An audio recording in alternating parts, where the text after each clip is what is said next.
Hi, it's Terry Stevenson from the Builderall team, and in today's training video, we're going to learn all about editing images in Builderall's own photo studio.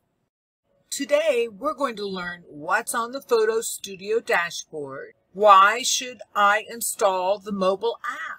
We're also going to talk about why should I organize images in folders, and then cover the basic editing tools in an overview of what we actually have in the studio. We'll learn about the 3D rotation tool, which is an awesome tool. And then we'll talk a little bit about Builderall image resources. And to end the training today, I'm going to share with you just a few tips and tricks that I've discovered along the way. I'm sure there are many more out there to find though. So let's get busy. Once you enter the photo studio in your Builderall back office, you'll come to a screen that looks like this with this large camera icon. When you first come into the photo studio, you won't have all of these folders that I do, but we'll talk more about that. Pretty much your desktop consists of a button here where you can create your folders. Below this button, you'll have a side for your folders with images, and then you'll also have another category of folders with 3D rotations. And you'll also see these buttons located here for the app stores. Builderall's Photo Studio has an app on the App Store on Apple and on Google Play. And you'll definitely want to download the app. So as you can see, it's a very streamlined and simple desktop for your Photo Studio back office. You'll definitely want to go to the App Store on iTunes or Google Play and download and install the free Photo Studio app or Builderall. And here's why. These two columns of folders, you'll see we have folders here with images, and then we have folders with 3D rotations.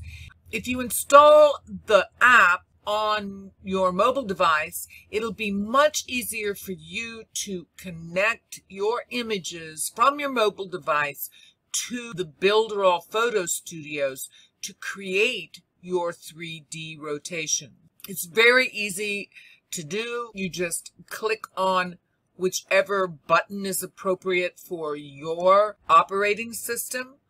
I'm working in the PC environment, so I'll click the Google Play button, and it will take me to the page on the Google Play Store in the App Store where I can download and install the Builderall Image Spin Creator. And you can take a look at the screenshots. It's very easy to do, so go ahead and get that downloaded so you can take advantage of this awesome feature that we have in the Builderall back office and create rotating images, whether you're talking about a product or an environment. It's a great little app to have on your mobile devices and just play around with it until you get the hang of it.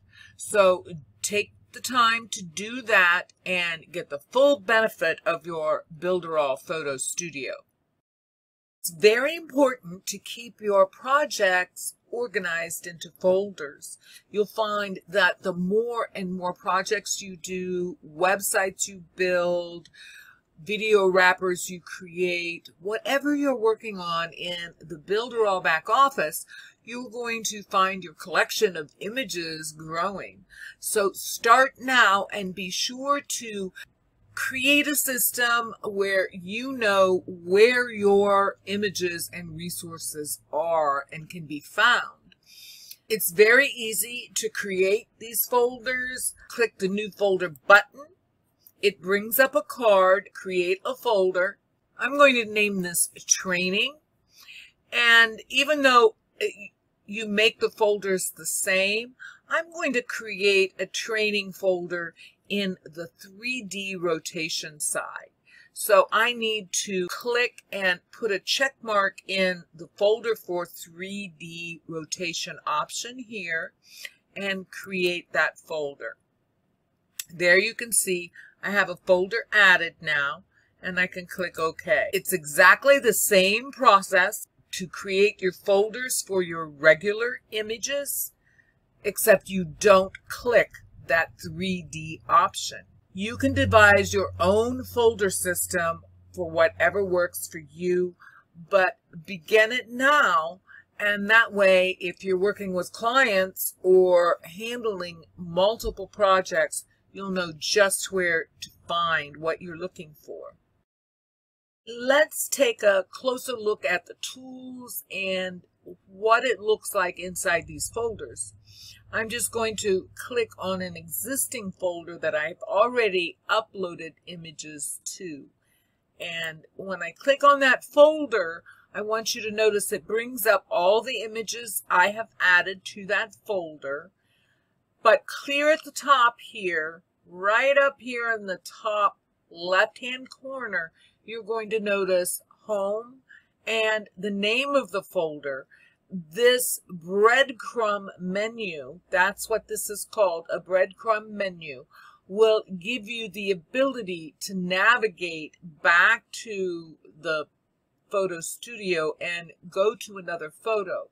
For example, if I don't find the image I want here in this folder, I can click on Home and I can choose another folder. So we'll just click here and we see these folders. Again, I can click back. Let's go back to this, and here we have all of these files that we can look at that have already been uploaded. Uploading to a folder is very easy. You can add files very quickly. Let's add a file by clicking on this Add File button. It opens up a card and gives us the ability to choose a file from our desktop. So I'll choose this camera icon and open it. It tells me which photo I have chosen. And now I can add this. We'll have a progress bar of how far it is in the process of uploading to this folder system. So we can click OK, and our image has been uploaded into our folder.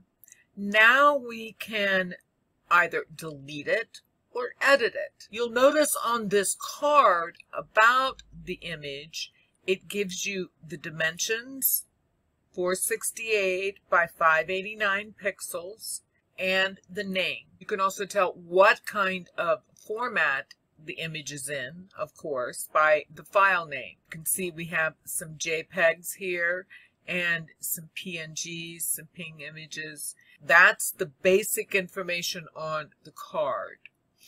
To edit the image, we just click on Edit, and it brings us to the card for this particular image with a lot of other options that we're going to talk about now.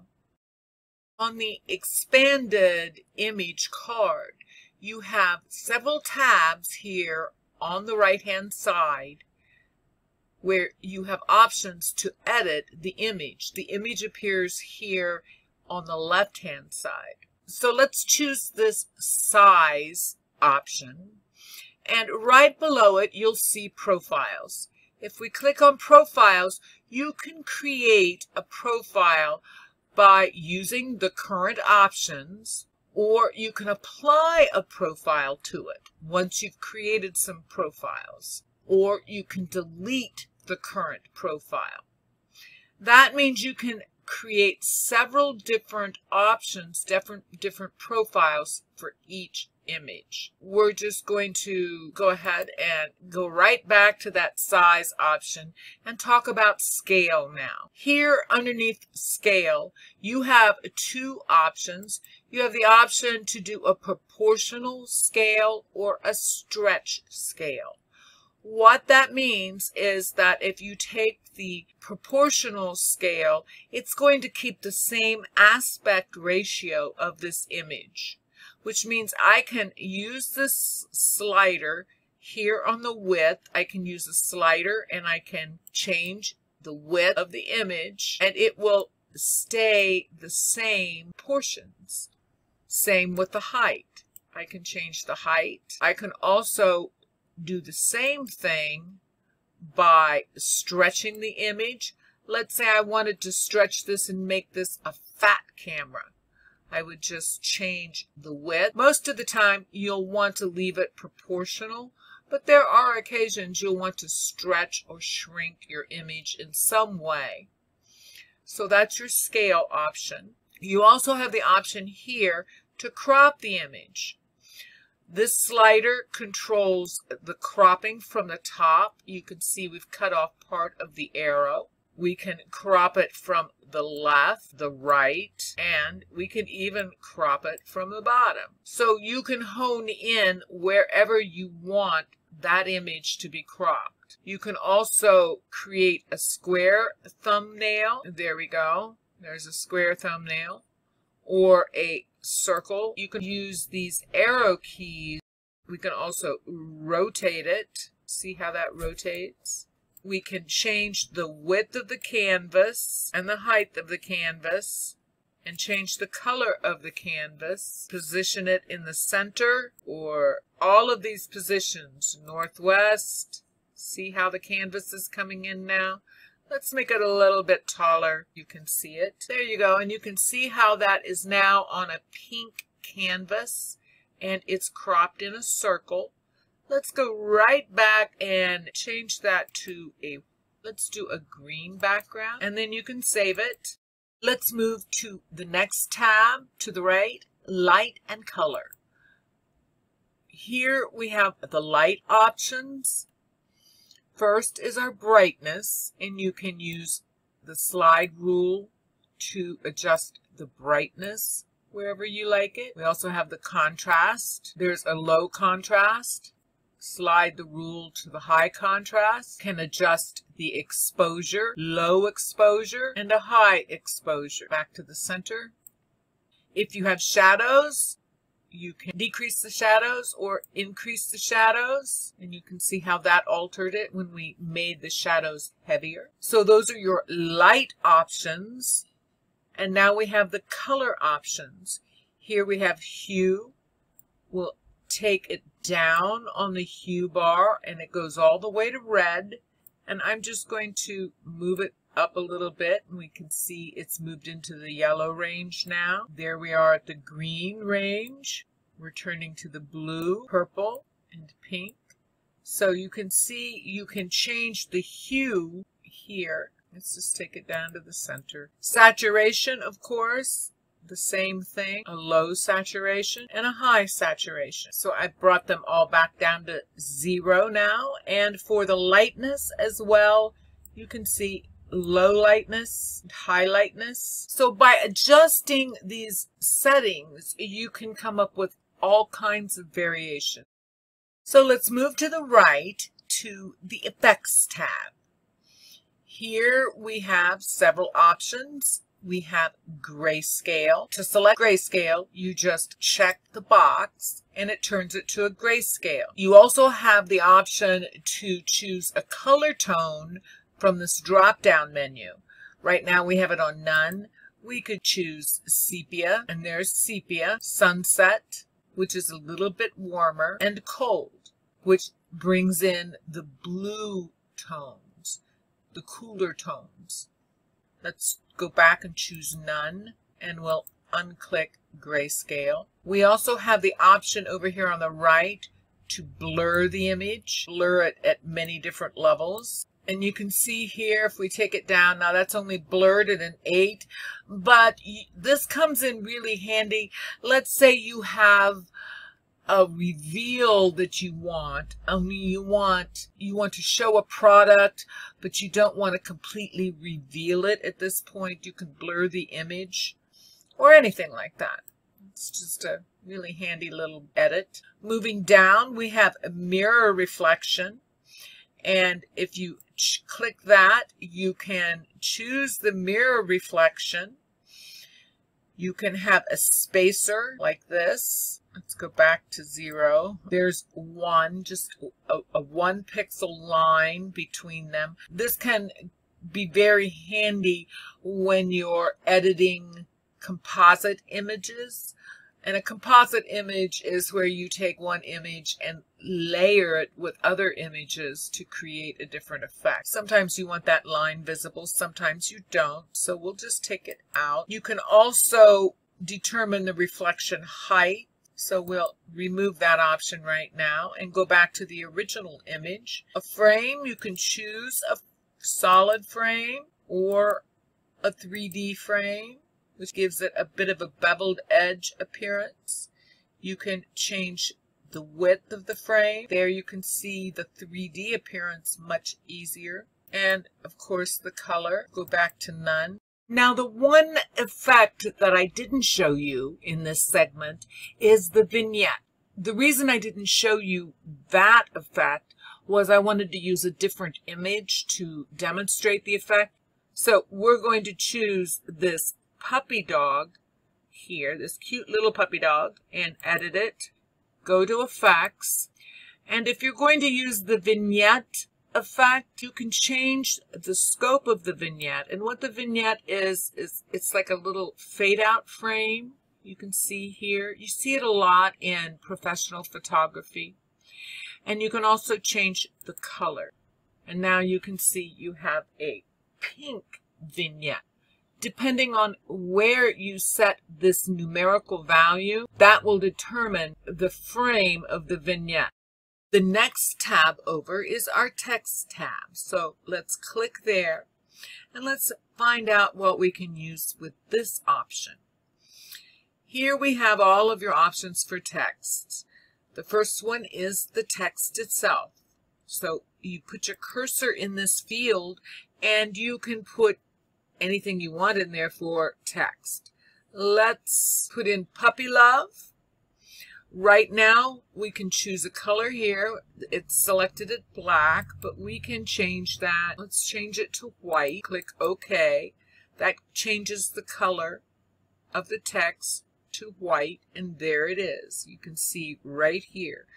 Now the text size, we can change the size of the text using the slider or the counter. We can change the opacity. Right now it's at 100% opacity. Position it in the center, north, all of these directions. Here's the southwest. Let's try the northeast. You can choose the font family. You can choose to have an outline. Here we have an outline of the color black, but it doesn't have any width. So let's go ahead and move it up a little bit and see what happens. Increase the size to 60. You can change the color of the outline. I'm going to leave it at black here, but you can also blur the outline and change the opacity. Let's see what happens when we blur it a bit. Just softens it a little bit around the edges. Down here, you can choose the color of the background, right? And you also can choose the opacity of the background. Right now, we have the color set on white, and you can see it clearly, and the opacity at a full opacity. So now let's change it down to no opacity, and that completely removes that white background. So you can see we can make a lot of adjustments. Let's make it a little larger, maybe center it, see what happens. And you can have a lot of fun with just creating some great images. I might even increase the font size of that text a little bit more, and then maybe move it to the south. See how that looks. So there are a lot of wonderful things you can do adding text to your images. The next effect over is the watermark. Watermarks are really great when you want to protect your images, and that ensures that people can't download and use those images without giving you credit. Let's go over here to watermark, and here choose file. You choose an image. Generally, you'll want to use a PNG with a transparent background. So we'll come in here and I'll choose a PNG that I use as a watermark occasionally. It uploads the image. You have this similar options to position it where you want it. Let's leave it in the center. You can rotate it either way back. You can also change the opacity of the watermark itself, which is generally what you're going to want to do. You're going to bring the opacity down enough to where it's still there. You still have that scene on your image, but you can see the image behind it. And then you can also choose the scale, either proportional or stretch, either way. So you can change the size of the watermark. Some people use very small watermarks. Some stretch it all the way across their image. It's a great feature to protect your images when you're putting images on a website and you don't want others to be using your images unless they pay for the right to do so. So that's your watermark option. Let's choose a different image, this door PNG, for our next option. So let's edit this image. To the right of the watermark option is our background option. This is going to be very useful for you, but there are some things I'd really like to point out to you. This is where you remove the background and replace it with a transparent background. For these kinds of images, you must have your image saved in a PNG format. It's really very easy to operate, and as we get through this training, I'll show you some solutions I've found for the times when I cannot use the Photo Studio for a remove background function. For now, just remember your image must be saved in a PNG format. First, determine and select which color you're going to remove. In this image, let's start with this gold here. And so we're going to select that, and as you notice, it removed that color, but it left these lighter yellow stripes. So we can adjust the distance a little bit and see if we can remove that as well. That was a little too far, so we'll bring it back down. So we still have our brown here at the edge of the door. We still have a lighter rosy colored shade of our white here and our bright white. So let's try one more. That removes all of the yellow. Now we can save this image as it is, or we could even remove the doorstep by add more color to this replacement. So select the color for replacement. Now that took away too much of the brown.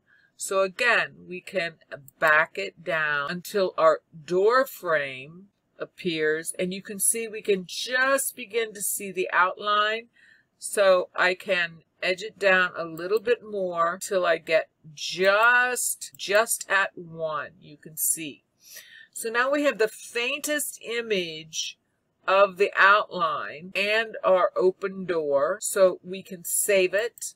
The changes are saved, and I'll show you later how that looks on another background. So let's go back to our door ping, and this is the way it's saved now. That's how easy it can be to remove a background, but I want to caution you, it really is important how you save your image and what kind of an image you're saving.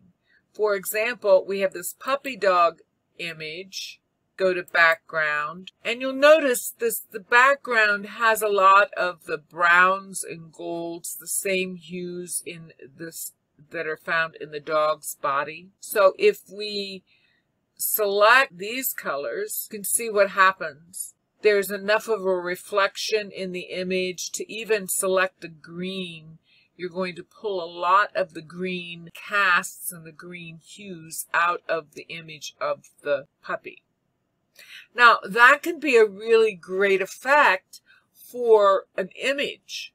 So don't discount that. Just remember that depending on the composition of the image, you may not have as much control over removing the background like this. Once you have the image, you can save it, but you can also embed the image by clicking on this, and here is where you will get the direct URL or the embed code. So you can click on that and it will bring up this image with the direct URL. Let's move over to the right to our last option here, the format option. This option, you can choose what kind of format you want your image saved in.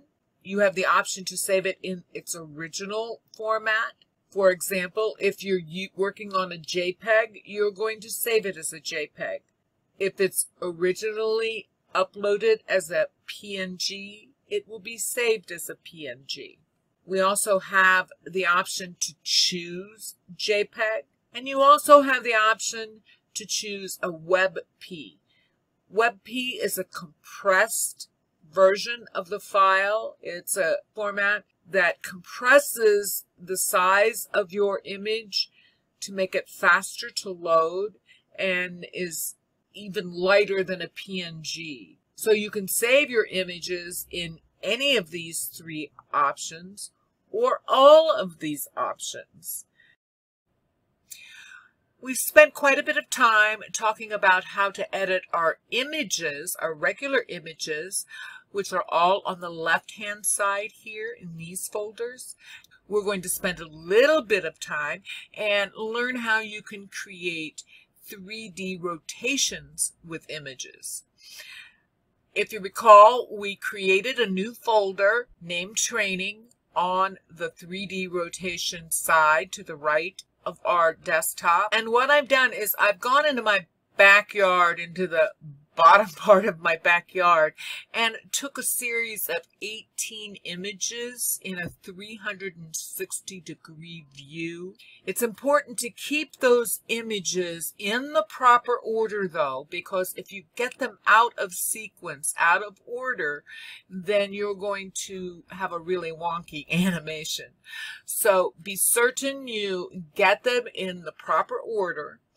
Now, I've manually uploaded these to this folder, keeping them in order, and name them spin 1, 2, 3, etc. in numerical order. Once they're uploaded to a 3D folder, it automatically creates an animated GIF and this was with 18 images. Of course, the more images you put in the sequence, the smoother the video becomes. And the mobile app will give you options of 18 images all the way up to 32 images. And then it'll upload them all at one time. Here we have 18 images, and as you can see, the animation that it creates is a bit fast. That might make somebody a little bit dizzy. But when you click on the animation, once it's loaded, brings up that animation, and you have some tabs here. You can create a profile, of course, or apply a profile. Here we can set the speed. So let's come in here and let's take the speed way down. Let's try it about there. And depending on what effect you're trying to create, you can adjust the rotation speed appropriately. That looks pretty good to me. Once you have that in place, you can come here to the GIF tab. It will create the code for the GIF and also a direct URL. So you can copy and paste this code right here by clicking on here and it'll copy it to your clipboard, and then you can post it into your website, into an HTML box, an iframe, or however you're going to use it. Here is the direct URL, and when you click on that direct URL, copy it and post it in social media or a blog post. You could post it into an email. So this is a great way to just share a link of the GIF of your 360 rotation view. You also have the choice to get the embed code, and if you click that tab, you have choices here. Insert this code into your site. So here between these two arrows, you would come over here and copy this to the clipboard and insert this code into your site, and then insert this script into the header of your web page or on the place where you connect scripts. It just depends. This is where you copy that code. You don't want to copy either of these codes into an iframe because the iframe may not support full screen mode. Be aware that the app makes it possible for your users to explore this. See, they can kind of guide the images around and explore it. They can move the frames. So it's a really useful app. So we can expand it, take a look around. You can imagine how useful this might be if you're a real estate developer or you're wanting to show the interior of a room. This can be a quick and easy way to get a link and a GIF, and the user still has some control of what they're looking at. So it's a great little app, and I really hope you'll take the time to experiment with it. Don't forget, this can be done with products too, where you can rotate the product 360 degrees around so somebody can see the back of an object, the sides of an object, all the way around. And that's how easy it is to create these 3D rotating animations for your website. I really encourage you to get in and play around with it. It's really quite easy. It's something that I think if you get comfortable with it and play around with it, you can think of all kinds of ways to use this in a creative way for your website and help you tell your story your way.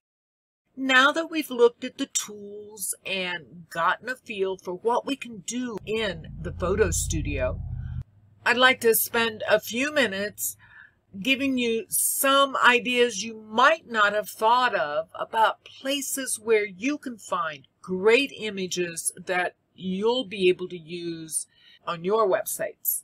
So let's take a look at some of Builderall's image resources. This awesome picture of this dog is one of my favorites, and I think is one of the most appealing things that drew me to the template where I found this image.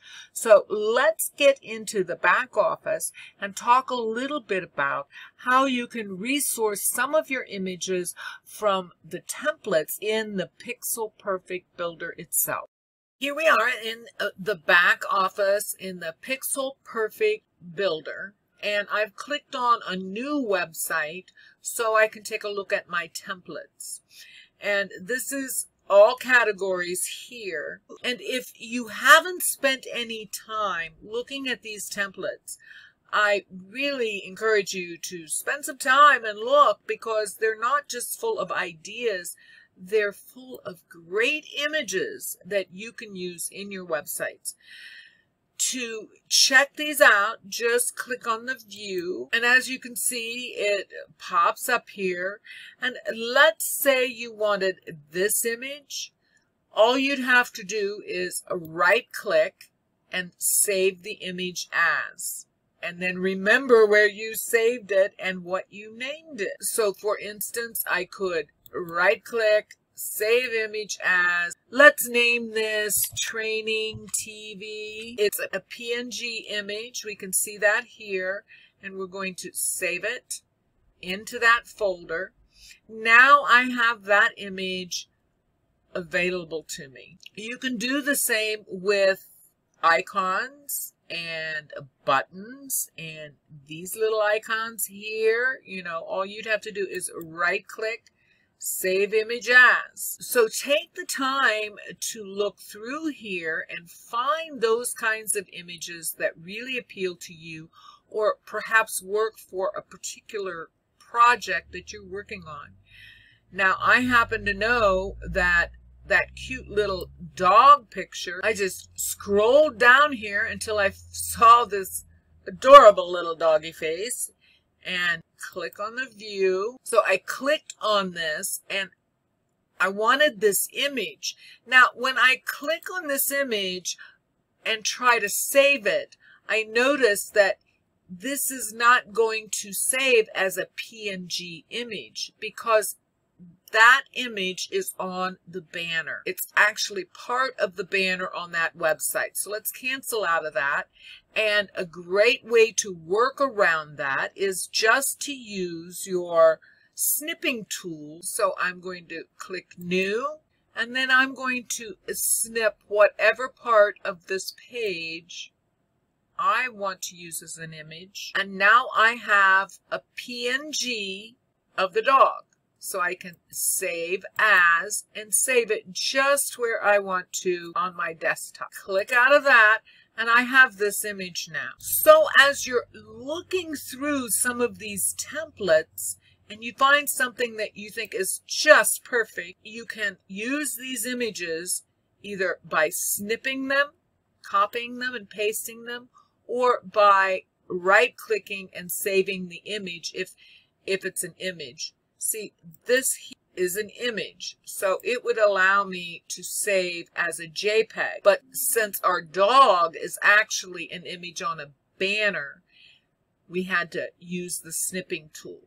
I hope that gives you some great ideas about where you can find some images just in our templates, because there's plenty of those to look through. And they're beautiful, beautiful images. So again, whatever you're working on, we have an image. We can tell it's an image on this page. It says so. We can right-click, save that image. It's a PNG, and we'll just name it, save it. And now we can use it to tell our story and put it in our video wrappers. However, we're going to use it in the back of our Builderall platform where we need that image. Now that we've grabbed a couple images from our template selection in the Pixel Perfect Builder, let's see what we can do with it. Let's create a new folder and name it Training, and this will be Training Images. Create that. That's added the folder over here in our image folders. Right here it is. So we can click on that and let's add our dog picture to it. So we'll select the dog, open it up, add it, click OK. Now let's go in and edit it. I think on this one, let's just try removing this yellow background. So we're going to come over here to the yellow background.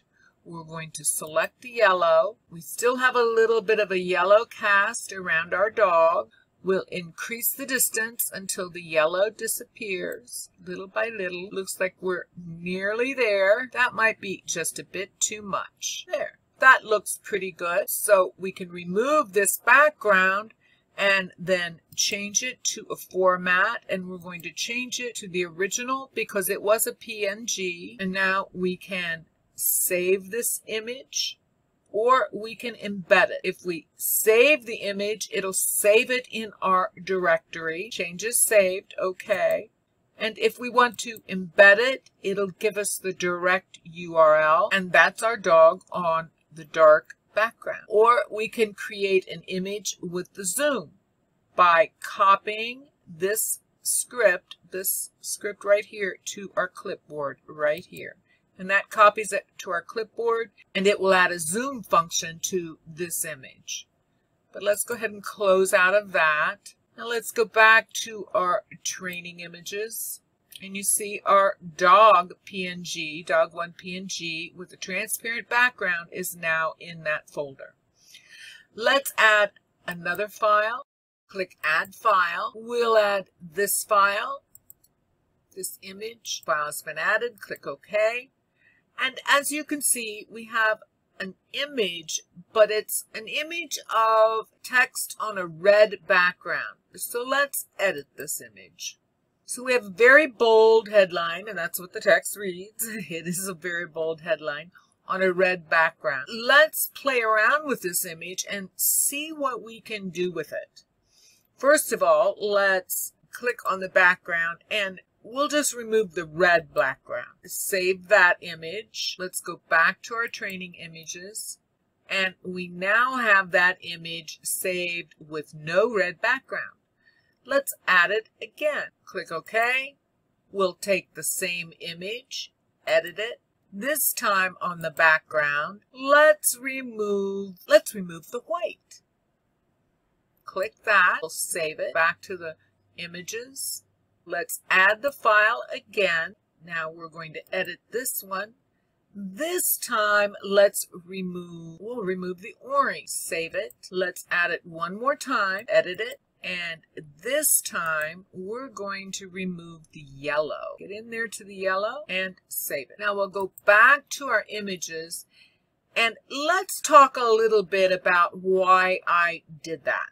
First of all, we derived 4 new images from the one image that you don't even see here yet.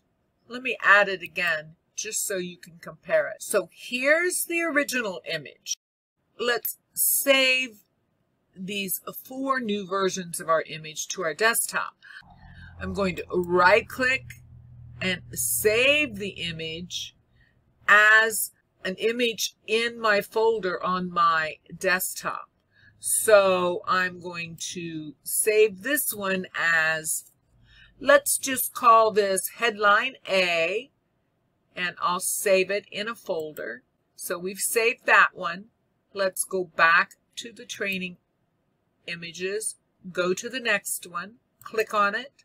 I'll right-click, save this image as headline B. Now I'm going to save this one as headline C and this one as headline D in the same manner. Now that we've saved these 4 new versions, let's take a look at what we might be able to do with it. But I'm going to take you over to the presentation builder to demonstrate how you might want to play with these images. So I brought you here to the presentation studio, and if you haven't had a chance to play around and work in the presentation studio, I highly suggest you take a look at the training videos and learn some of the basics. We're going to use the presentation studio a little bit differently today. So I won't be going through how to use all the tools in the presentation studio. I'm only going to show you a few quick things so I can show you this technique. The very first thing we're going to do is create a new presentation. So let's go ahead and create the presentation. It brings up our canvas, and in the presentation studio we have a large canvas called the surface. That's this larger gray area here. And then we also have the slides. That's this gray portion right here right now that's raised up a bit. I want to change the color of the slide, and it's very easy to do that. I can select the slide and I can change the color to different colors this way. I can also customize the color and choose any kinds of color that I want. You can also upload an image here. And that's what I'm going to do right now because I'm going to use a gradient. So I'm going to click on this and browse my desktop to find a gradient image that I know I have in my folder. It previews the image and then you can insert it. And you can see I've got a diagonal gradient as my slide. I like to use the Presentation Studio so I can build different backgrounds for different images. I'll show you what I mean. Here we have this diagonal gold gradient, and I'm going to add one of our images now. So I'm going to browse to that folder, and let's take headline A. Open it up and insert it.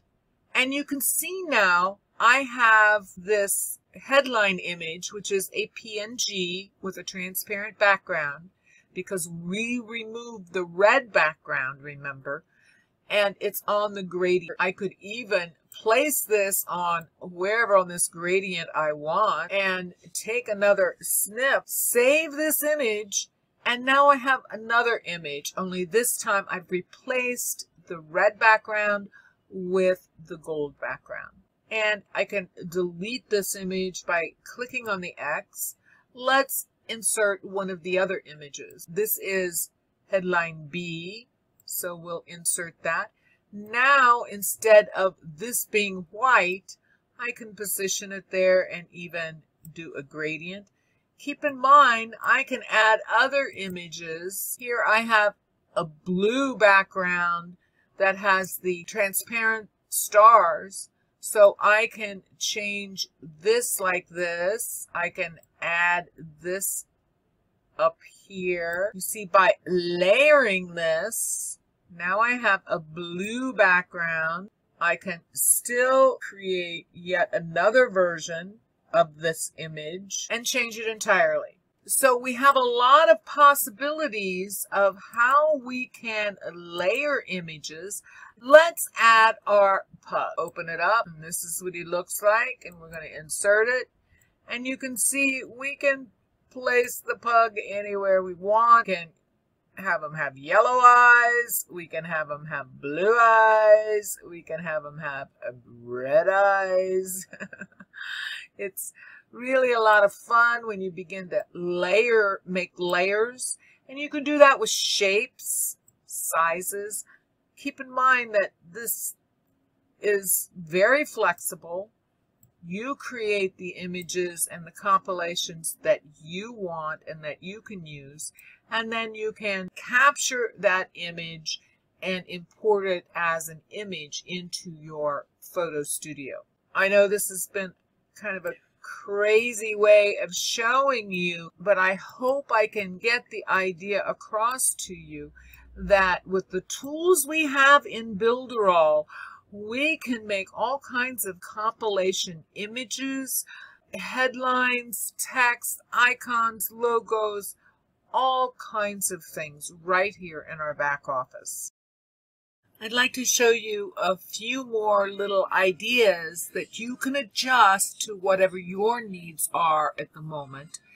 But they're really basic, simple techniques using layering and removing backgrounds to create really unique text and graphics.